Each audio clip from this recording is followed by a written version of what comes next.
APDCLৰ বৃহৎ কেলেংকাৰী কেইবাজনো গ্ৰাহকক দিলে ৰামঠগন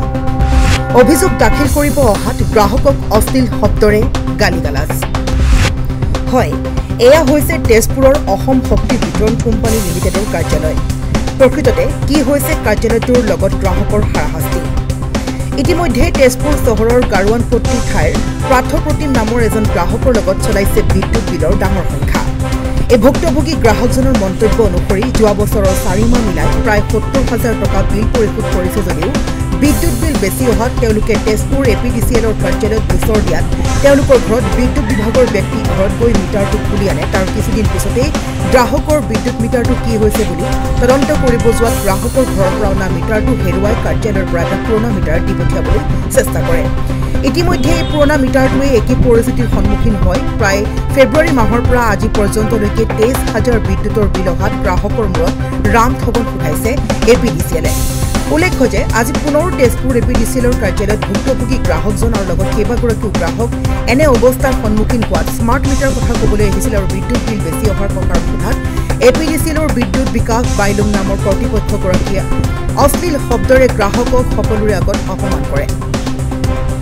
এয়া নেকি বিদ্যুৎ বিভাগৰ কলাচৰ কিহৰ কাৰণে APDCLে ৰাজ্যক দিনক দিনে মাধমাৰ ঘটাইছে পৰৱৰ্তী সময়ত প্ৰকৃত ৰহস্য দাঙি ধৰা হ'ব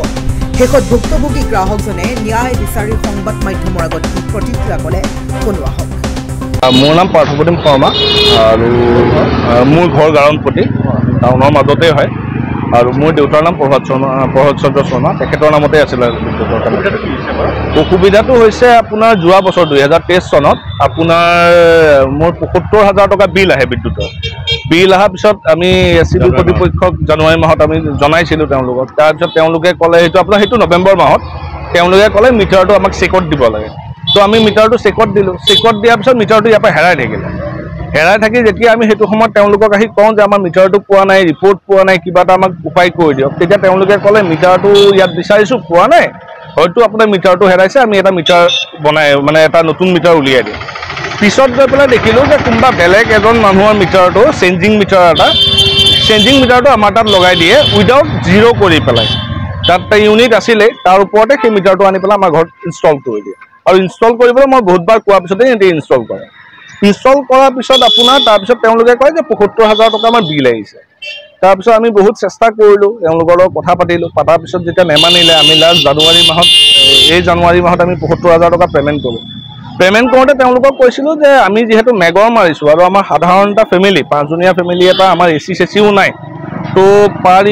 মান্থ 400 টকা বিল অহাটো কোনো সম্ভৱ নহয় তো আমি ক'লোঁ যে আপোনালোকৰ কিবা এটা ফল্ট থাকিব পাৰে মিটাৰটো হয়তো চেক কৰক বা কিবা এটা উপায় বনাই দিয়ক বা পাৰিলে আপোনালোকে যিহেতু আজিকালি প্ৰিপেইড মিটাৰ লগাইছে প্ৰিপেইড মিটাৰ এটা আমাক লগাই দিয়ে তেতিয়া তেওঁলোকে ক'লে যে হ'ব আমি মানুহ পঠাই দিম মানুহে আমাৰ লগাই যাব ফোন নাম্বাৰ 2-3 বাৰ ল'লে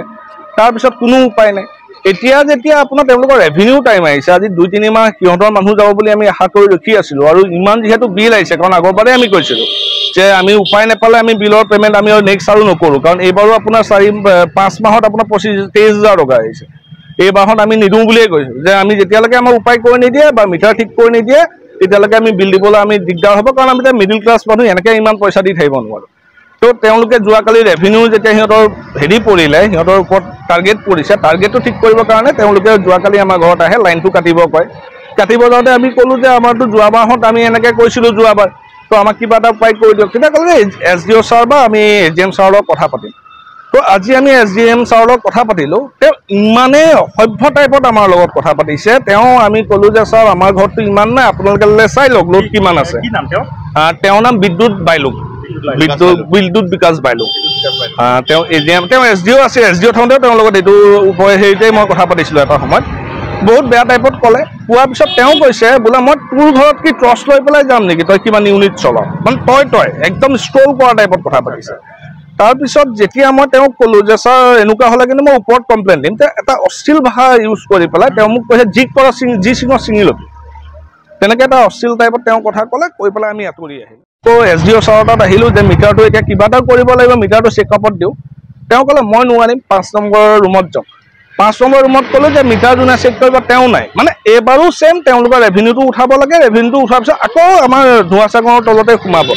তেনেকৈ যদি দি থাকেও তেনেকৈ, কাৰণ আমাৰোতো ইমান ইনকাম চ'ৰ্চ নাই তেনেকৈ আমি চৰকাৰৰ পইচা দি থাকিবলৈ। সেইবাবে আমি আপোনালোকৰ ওচৰত আমি চৰকাৰ বা আমি ওপৰ মহলৰ মানুহক জনাব বিচাৰিছোঁ যে এইটোৰ ওপৰত কিবা এটা উচিত বিচাৰ লাগে আমাক,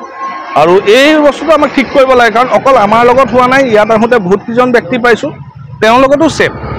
দুই এজনে ৰখিছিলে, তেওঁলোকৰ বিহেভ বেয়া কাৰণেই তেওঁলোকে হেৰি কৰিছিলে, তেওঁলোকে কথা পাতিব বিচাৰিছিলে কিন্তু কিছু অসুবিধাৰ বাবে তেওঁলোক যাব লগা হ'ল।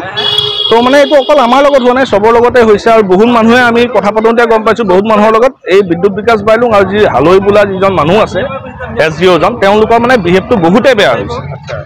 তো তেওঁলোকৰ ওপৰত কিবা এটা আমি বিচাৰ এটা বিচাৰিছোঁ। মিটাৰ ৰিডিং ল'বলৈ যি আপোনাৰ ফিল্ডৰ মানুহবিলাক থাকে, হয়, তেওঁলোক যায়নে ঘৰত? মিটাৰ ৰিডিং ল'বলৈ আপোনাৰ 2 মাহ 3 মাহৰ মূৰত এবাৰ যায়, 3 মাহৰ মূৰত এবাৰ যায়। আৰু এটা আচৰিত কথা যে যেতিয়া আমাৰ মিটাৰ নাছিলে তেওঁলোকে ষ্টপ মিটাৰতো 400 ইউনিট লৈছিলে, আজি মিটাৰ থকাৰ পিছতো তেওঁলোকে 400 ইউনিট লৈ আছে আমাৰ পৰা। কাৰণ ধৰক 1.5 কিলোৱাট থকা এটা ঘৰত 400 ইউনিট বহুত বেছি, এইটো আহিব নোৱাৰে। আৰু মিটাৰটো বেয়া হৈ থকা অৱস্থাত তেওঁলোকৰ অভিযোগ জনোৱাৰ পিছতো মানে মিটাৰটো ঠিক কৰি নিদিলে। তেওঁলোকে চেকআপত দিলে, চেকআপৰ পিছত হেৰালে, হেৰুৱাৰ পিছত পুৰণা মিটাৰ দিলে। আৰু এইবাৰো আমি বাৰম্বাৰ ক'লো যে মিটাৰটো লৈ আহিছিলে, ইয়াত জমা দিয়াৰ পিছত হেৰালে। আৰু সেইবাৰ ৰিপৰ্ট আপোনাৰ কি হ'ল, ভালেই নে বেয়াই নে কি হ'ল তেওঁলোকে ৰিপৰ্টো মোক নজনালে, প্লাছ মিটাৰটোও মোক নিদিলে। উল্টাই ভাবুকি দিছে, তেওঁলোকে এক পক্ষ ভাবুকি দিয়া নিচিনাই। আগৰবাৰ আমাক কেনেকুৱা কৈছিলে যে তেওঁলোকে যে এইবাৰ আপোনালোকে পে'মেণ্টটো কৰি দিয়ক, এইবাৰ আপোনালোকে পে'মেণ্টটো কৰি দিয়ক, নেক্সট আমি চাই ল'ম। কিন্তু এইবাৰো একেই আহিলে। আজি আহি পেলাই যেতিয়া ক'লোঁ, ধুনীয়াকৈ ক'ব গৈছিলোঁ তেখেতক, ভালকৈ ক'ব গৈছিলোঁ মই, কিন্তু তেখেতৰ যোনটো ব্যৱহাৰ ভাল নালাগিলে। কাৰণ এজন উপ বিষয়াক কমচে কম ছাপৰ্টটো দিলে ভাল লাগে। আমি ন্যায় বিচাৰিছোঁ, আমি ন্যায় বস্তুটো ঠিক হ'ব লাগে। সদায়তো পইচা দিব নোৱাৰি ন, কাৰণ আজি 23,000 টকা আহিছে, আজি অকল 23,000টো দিয়াৰ পিছত দি দিলোঁ পইচাটো, কাইলৈ পৰা আকৌ একেই ঠিক, কাইলৈ পৰা নাযায়। আকৌ যেতিয়া পইচা আকৌ ৰেভিনিউ দৰকাৰ হ'ব 30, 31 তাৰিখে 29 তাৰিখে যাব ঘৰলৈ, গৈ পেলাই আকৌ পইচা লাগে, নহ'লে লাইনটো কাটিম। কিন্তু তেখেতলোকে কোনো এজন বিলটো দিয়াৰ পিছত কেতিয়াও নাযায় যে আপোনালোকে, যিহেতু আমি স্মাৰ্ট মিটাৰৰ কাৰণে ৰিকুৱেষ্টো কৰিছিলোঁ,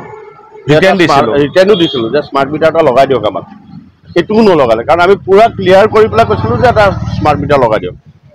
আমিতো সদায় আহি থাকিব নোৱাৰোঁ ছাপ্লাইলে। ঠিক আছে। তেজপুৰৰ পৰা বিশ্বজ্যোতি কলিতাৰ ৰিপৰ্ট, নিউজ 8 আছাম। আপুনিও ভুগিছে নেকি গেছৰ সমস্যাত?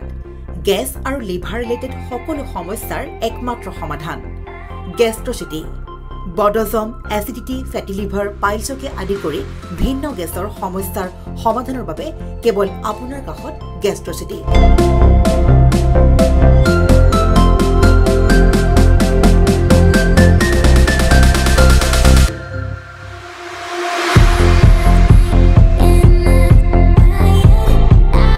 ভিজিট কৰক গেষ্ট্ৰচিটি, গুৱাহাটী, হাতীগাঁও চাৰিআলি। যোগাযোগ নম্বৰ 7577999909।